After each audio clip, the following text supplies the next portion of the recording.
Assalamualaikum warahmatullahi wabarakatuh. Jumpa lagi teman. Yuk kita langsung aja ke bagian berikutnya. Tapi biasa, sebelum kita masuk ke bagian berikutnya, kita berdoa dulu ya. Bismillahirrahmanirrahim. Allahumma sholli ala sayyidina Muhammad sallallahu alaihi wasallam. Oke teman-teman, kita masuk ke ceritanya.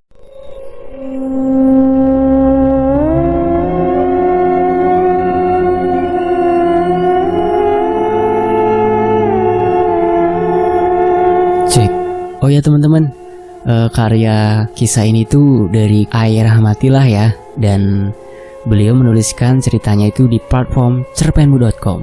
Buat teman-teman yang pengen tahu karya dari Ayah Rahmatillah yang lain, teman-teman bisa kunjungi di cerpenmu.com. Untuk linknya langsung aja dari deskripsi ya. Oke, kita masuk ke ceritanya.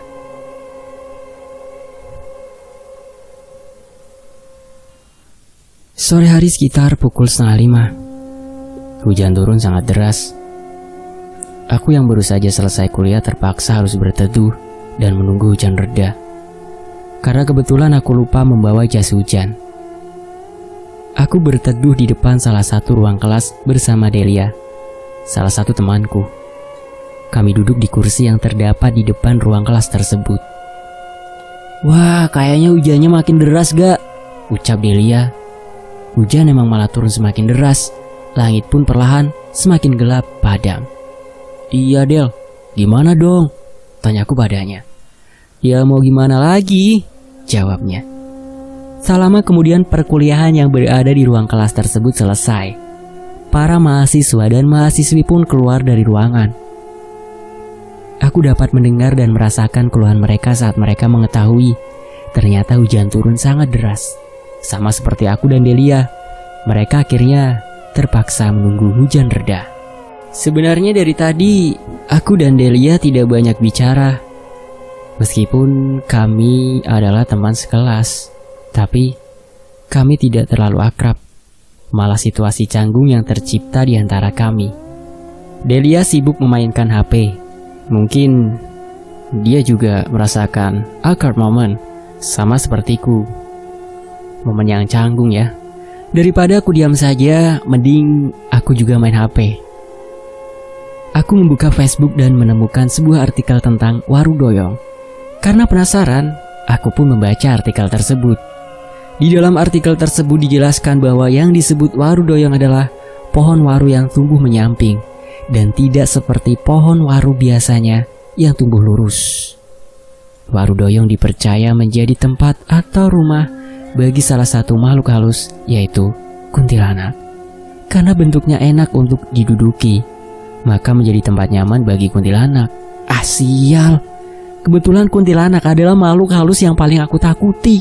Sejenak bulu kuduku merinding. Entah kenapa meskipun aku merasa sedikit takut, tapi aku malah penasaran dengan artikel tersebut dan ingin membacanya sampai akhir. Diceritakan di sebuah daerah di Jawa Timur bahwa jika ada pohon waru yang terlihat akan tumbuh menyamping, maka warga akan segera menebangnya supaya tidak terjadi sesuatu yang tidak diinginkan. Dan jika terlanjur ada pohon waru yang tumbuh menyamping, maka warga akan menyuruh orang pintar untuk menanganinya supaya aman. Aku jadi teringat saat aku SD dulu. Di belakang rumahku terdapat sebuah pohon besar yang sudah berumur ratusan tahun. Karena takut nantinya akan roboh dan menimpa rumah, akhirnya warga di sekitar rumahku menebangnya. Di mana mereka menebangnya saat bulan puasa dan didampingi oleh orang pintar yang mengiringi penebangan pohon dengan doa-doa. Alasannya supaya lebih aman. Aku semakin larut dalam cerita. Disebutkan juga bahwa saat ada seseorang yang melewati waru doyong, maka kuntilanak akan mengerjainya dengan melempar ranting atau batu kerikil sambil diiringi dengan suara tangisan. Saat orang yang dikerjai ketakutan, maka suara tangisan akan berubah menjadi suara tawa cekikikan khas kuntilanak yang menyeramkan. Setelah selesai membaca artikel tersebut, aku menyadari ternyata hujan turun lebih deras dan disertai dengan suara petir menggelegar. Lampu di sana juga tidak dinyalakan. Mungkin listrik sedang padam. Sejenak aku melihat ke arah Delia. Dia terlihat ngantuk. "Kamu ngantuk, Del?" tanyaku. "Iya nih, Gak. Hujannya malah tambah deres," jawabnya resah. Aku memperhatikan orang-orang yang juga sedang menunggu hujan. Mereka juga nampak kelihatan resah. Apalagi waktu semakin mendekati maghrib. Untung masih banyak orang, jadi suasananya tidak terlalu mencekam, pikirku dalam hati. Mungkin karena merasa boring, aku pun akhirnya ngantuk dan tertidur di kursi. Buar! Suara petir mengejutkanku, membuatku terbangun dari tidur. Aku menggosok-gosok mataku. Penglihatanku sangat gelap. Kemudian, aku menyalakan senter di HP dan panik setelah mengetahui orang-orang yang tadi menunggu hujan reda, kini sudah tidak ada. Tinggal aku seorang yang tersisa dan masih terduduk di kursi. Setelah aku melihat jam di HP, waktu menunjukkan pukul 10 malam. Aku semakin panik dan memaksakan diri untuk beranjak meskipun hujan masih deras. Saat aku akan melangkahkan kaki, aku melihat Delia sedang berdiri melihat hujan. Posisinya membelakangiku. "Delia, kamu masih di sini rupanya?" ucapku. "Iya, aku nungguin kamu," balas Delia masih dengan posisi membelakangiku. "Kenapa kamu tidak membangunkanku?" tanyaku. "Hujannya belum reda dari tadi," jawabnya. "Lalu orang-orang yang tadi pada kemana?" tanyaku lagi. "Sudah pulang," jawabnya. Delia kemudian membalikkan badannya dan alangkah terkejut saat aku melihat wajahnya sangat pucat. Dia melihat ke arahku sambil menangis sesenggukan. "Kamu kenapa? Muka kamu pucat banget," ucapku khawatir. "Aku takut," balasnya. "Kalau gitu ayo kita pulang," ajakku. "Ih, hujannya masih deras," responnya. Aku membuka kemejaku dan menyerahkannya padanya. Kini aku hanya tinggal memakai kaos dan kedinginan. "Nih, tutupin kepalamu pakai ini," ucapku. "Kamu bagaimana?" tanyanya. "Gak usah banyak mikir, yang penting sekarang kita pergi dari sini dan segera ke parkiran," jawabku. Jarak dari tempat sekarang aku berada menuju parkiran lumayan jauh, sekitar 200 meter. Aku dan Delia kemudian memaksakan diri berlari menembus hujan untuk sampai di parkiran. Tetapi setelah setengah jalan, Delia berucap dengan sedikit ngos-ngosan. "Kuga, kita berteduh dulu ya sebentar. Tuh di bawah pohon itu." "Ayo," balasku. Kemudian kami berteduh di sebuah pohon yang lumayan rindang. Delia masih ngos-ngosan. "Kamu capek ya?" tanyaku. Aku memegang tangannya, dan tangannya terasa dingin sekali. Tubuhnya menggigil hebat, dan sialnya, suasana begitu sepi. Aku tidak melihat seorang pun yang berjalan di sekitar sini. "Kamu kuat gak kalau kita lanjutin? Tanggung sedikit lagi," tawarku. Aku capek," balas Delia. Bibirnya terlihat semakin pucat. "Oh ya, aku belum menjelaskan ya. Kampus tempatku kuliah terdiri dari beberapa bangunan, tidak berbentuk gedung. Jadi wajar saja kami kehujanan saat berlari dari ruang kelas tadi menuju parkiran.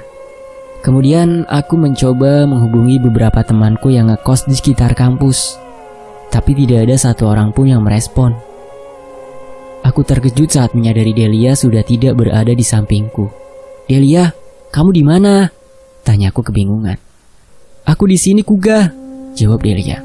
Ternyata dia sedang duduk di atas pohon tempat kami berteduh. "Kamu ngapain di sana?" tanyaku. "Aku nyaman duduk di sini. Pohonnya miring loh," jawabnya. Pohonnya miring?" tanyaku dalam hati.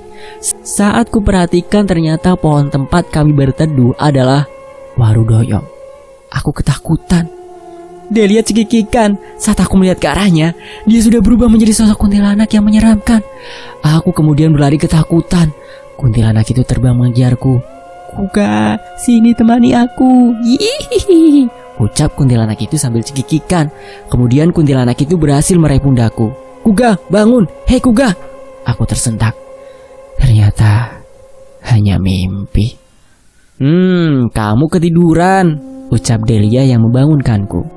Hujannya sudah reda, ayo kita pulang. Ajaknya kemudian. Aku masih terdiam, tapi beranjak dan melangkahkan kakiku. Orang lain yang sedari tadi sedang menunggu hujan reda pun juga beranjak. Kemudian terdengar suara azan maghrib. Kamu baik-baik saja gak? Tanya Delia padaku. Iya Del, tapi masih sedikit pusing, jawabku. Kemudian aku dan Delia berpisah setelah tiba di parkiran, karena aku dan Delia membawa motor masing-masing. Sejenak aku terdiam saat duduk di atas motorku. Ternyata hanya mimpi, ucapku lega. Samar-samar dari arah parkiran, aku melihat sebuah pohon besar yang tidak asing. Itu adalah pohon warudoyong yang ada di mimpiku. Terlihat sekelebat putih melintas di dekat pohon warudoyong itu. Aku begitu ketakutan. Kemudian aku segera menjalankan motorku dan pergi dari kampus.